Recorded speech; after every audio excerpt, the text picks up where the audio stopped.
Like right now? If it works, Uh-oh. I'm going to see if I can see it working. It's saying setting up your meeting. Okay. Redirecting to YouTube. Okay, so we are live on YouTube. Ooh. I am seeing that we are live on YouTube, but I don't see our faces. There it is. Okay. Yeah. So, there we go. Okay, I had muted us. Hello, YouTube world. We usually do these chats on Facebook, but we are doing it on YouTube today. So I am going to go back over to Zoom and I'm going to press record. And we are here today with Ryan, and he's our FindCom Here partner for this week. Our upcoming virtual interactive event is called FindCom with Budgeting. And so obviously we're going to talk a little bit about some money today. So Ryan, talk to us a little bit about, maybe give us a little bit about your background and experience with the budgeting, and then we can go from there. Sure. Thanks, Deb. Yeah. So for me, like budgeting, I think has been there since day one in my life. As I was saying to you, Deb, like my parents to this day still keep track of every single receipt that they've gotten, and they balance their own checkbook. So I think since I was a wee young lad, I've always had budgeting and money in the back of my mind and seeing stuff. I've gone through my own mistakes, right? Junior year of college, buying a motorcycle for some reason, just because I had the money saved up, buying a new car, like as soon as I got a new job. So I've made a lot of mistakes and probably poor decisions, but over the years, over the last decade or so, I've really focused more on saving and trying not to get myself into trouble with money. So that's kind of my story. Like it's not unique. I think it's pretty basic, the things that I do, but there's a lot of pitfalls and mistakes you can make. Like right now I have a brand new car out in my garage that I've had for 2 months that has like 300 miles on it because I bought it and I'm not driving it. I'm driving my other car now. So yeah, even when why aren't you driving it? Because I still drive in my Jeep. I take it out when it's nice, I'll go out and drive, but it's also, in 2020 there's COVID and I'm not going anywhere. I work from home, so I don't really drive anywhere as it is. I got it with the purpose of doing a bunch of road trips and being more fuel efficient and the longer distance driving, because my Jeep's starting to get a little unreliable. So I'm investing in my future, shall we say. Yeah. And what kind of car was it? Honda Civic. Vehicle? Nice. So I think for me, like I was looking at getting a Tesla instead. And I was like, well, I could get the Tesla where I could spend a lot less money and get something that more than serves my purpose, which is a little bit about like how I think about things. Is like I could spend $50-some thousand on a Tesla and get this really fancy doodad Gitmo gadget, but when I actually sat down and did the math, I'm like, wait, like a Honda Civic or a Toyota Corolla could more than meet my needs as well, especially knowing that I still have my Jeep. So this is the same Jeep that I bought when I graduated college in 2002. So I still have it. I'm still driving it. That's the only vehicle I've had since then. So yeah, so I'll save money there, but it's getting to the point where it's starting to get a little unreliable. It's had some issues. So I was just like, probably better to get something and be safe than. So I think that's a lot of my stuff around budgeting is like, it doesn't have to be hard and fast rules, but also if you focus on saving money, like I have not had a car payment in 15 years, I think, something like that. It makes saving and being able to afford the things you really want to buy when you want to buy them that much more attainable. Mm-hmm. How long did it take you to save up? For that? Oh, I was say after I got my last car, after I got the Jeep, put around 10,000. I kept on making the payment to myself till I had about 10,000. And then, yeah, the funny story about this car is that it's really not going to cost me any money, because the other reason why I got it is right now there's a lot of these 0% and like sub 2% financing. So when they ask me like, how much do you want to finance? I'm like, wait, how much can I finance? So I finance everything but the $500 hold fee. And I'm taking all the cash because I have the cash put aside already. I'm putting the cash right back into the market. So I'm not going to essentially pay anything for the car, because the growth that I'll get from investing will exceed, based on my normal return, will exceed my the depreciation, insurance, and everything. So by the time I turn around to sell it, whenever, I've already like made all that money back. So essentially, it doesn't really cost me anything, which is probably also why I'm not driving it, because I know that with the market, money still in the market, I'm statistically, based on my historical averages, going to make the money back. Okay. That's a lot for me to process right now. These are more advanced things. Yeah, let's bring it back in to simplicity. For somebody who is stressed about money, and I have been in a situation where I've had bill collectors calling me and feeling overwhelmed because I'm like working 2 or 3 jobs to make ends meet and I'm still struggling. And you're telling me I can find calm with budgeting. We're telling you. So what does that mean to them? Is there something in here that we can teach them during our interactive virtual workshop on Wednesday, which is what we're talking about, is the Wednesday event that we're coming up having? What could we teach somebody? Like, is there one thing maybe that will help them with? Probably the first step I would ask you is, are you tracking all your money in something like Mint, the website Mint? Oh, no. And a question is, what is Mint? Sure. So for those that don't know, Mint is a website where you can attach like your credit cards, your bank accounts, all of that stuff. And it gives you a very graphical layout and shows you your money coming in, money going out. So, and it can go back into your accounts and look at it historically. So you can see you're bringing in, $2,000 a month, but you're spending $2,500 a month. And you didn't realize that you were using your debit card to buy all this stuff at 7-Eleven.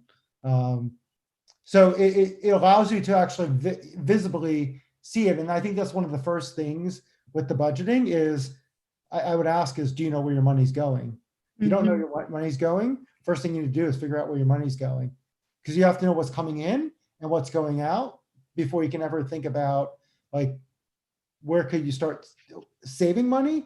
Or is it just a case that, hey, listen, maybe you need to get new skills or switch careers or switch jobs to make more money? Like, it's really in and out. It's as simple as that. And the goal is to have more coming in than you're putting out.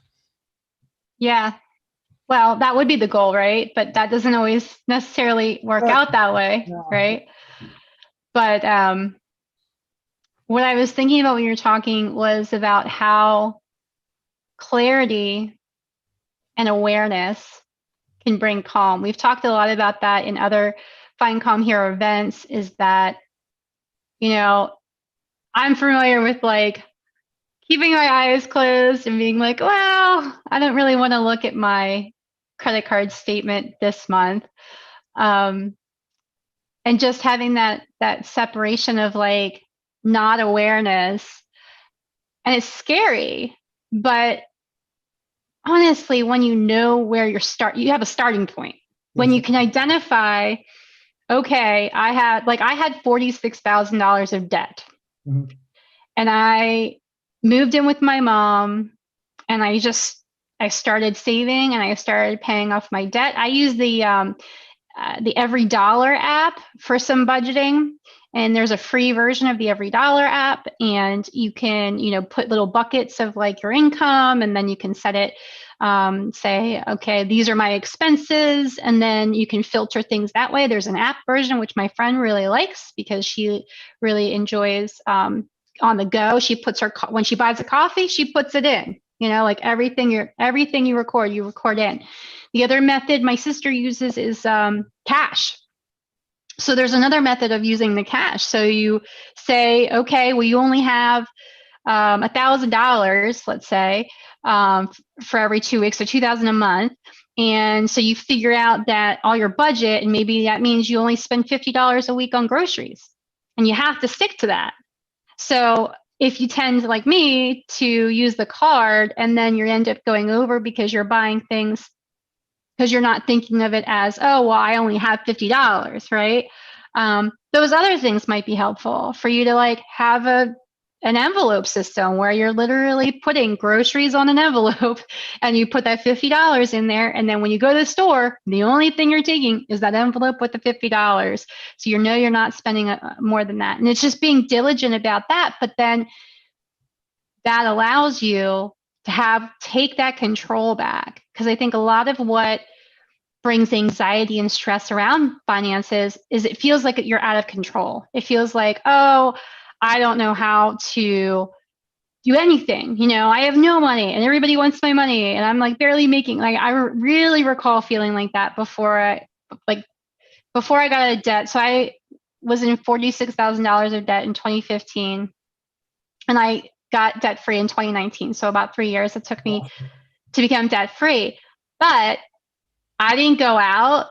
I didn't buy things. I sold pretty much anything that I could sell. And I had very little things. And I was living with my mom, and that saved money. And I worked to pay off my car and I worked to pay off other things. But a couple years later, 2019, which was a year ago. And even now I'm still back in debt because it's like really easy to get back into those habits if you're not diligent about it. It's like weight loss. It's like a lot of other things. I was gonna say weight. So like, that's one of the things when we first started talking about finding calm here a few months ago, right? I'm thinking like weight loss, right? Dieting. You've got Heath with affirmations, right? That's visualizing where do you want to go? Like, what are your goals? All of that stuff, it absolutely, like anybody that's been attending these sessions, those same skills are what you can apply to finance and budgeting and money. Right. And it's the same, it's the, minimalism, right? It is needing less, you're dieting, right? Listen, I'll go out and buy, Oreos or packs of cookies. I don't keep them at the house anymore because I just will go and eat a whole pack in just one sitting. It's not good for me. So the only way I can do it is just not have cookies in the house. Yeah, you have to find your way, your method of what works for you. Because I think everybody, like I said, there's different systems that work for everybody. But just talking about it and like kind of, getting it out and getting clear about, okay, well, where do I have to start? And if that's, you have debt, you don't have debt, you don't have a savings account, you have a savings account, anywhere in between, we can help you with bringing these resources for you to kind of understand, okay, well, here's where I am. And like, maybe that's included in some of what you're saying here. Maybe you're affirming, I will bring, what's the word I was thinking about at the beginning? Abundance. I will bring abundance. This beginning of January, in fact, when I left my corporate job in December, one of my biggest affirmations was, I will bring abundance. Because I was doing a sales job and I was like, just trying to keep that positivity when I got all those no's, right? And I was working commission only and it was really scary. And so I was like reaffirming. So you can use all those other tactics that we talk about, like you're saying, the affirmations. We can use strategies to find calm with budgeting and combining that and vision boards and create, okay, in a year or 2 years or 5 years down the road, this is where I want to be. I was just talking today with my boyfriend about a vehicle because I really, really want to get a vehicle. So one of the things I want you to help me out with on Wednesday, Ryan, is how do I start my vehicle fund, my savings account for my SUV? Because Right now, there's zero in that fund, and I don't have a lot of money to work with. So I think those are the strategies that we can well, the rest of the conversation we'll keep for Wednesday, but things like that, if you guys have either some things you want to attain, like a car or a house, and we can talk about how to save, how the best tactics are in saving for that, but also how to get out of debt or how to manage your money that you do get in, or a lot of other things. We'll talk about a whole bunch of stuff, but that's just a few brief preview things for our podcast. We do have a new podcast. Find Calm Here is on Apple Podcasts and Spotify and Outcast. So you can get us, can listen to this audio there, or check out the YouTube video. We're going live. We're streaming live on YouTube right now. You can watch the replay. It'll be on YouTube, as well as any other previous events. To register for our event, you want to grab the links either in the videos that I post the links to there. The links to register will be there, as well as findcalmhere.com. You can grab the link to register there for the Zoom, and it is an interactive call. So what we'd like to do is we're going to give you guys some prompting questions, and we're going to have you guys workshop it with each other. We're going to, hopefully we'll have enough people to do some breakout rooms, and you guys can connect with each other and kind of listen to maybe some of your answers around some of the questions we'll prompt you.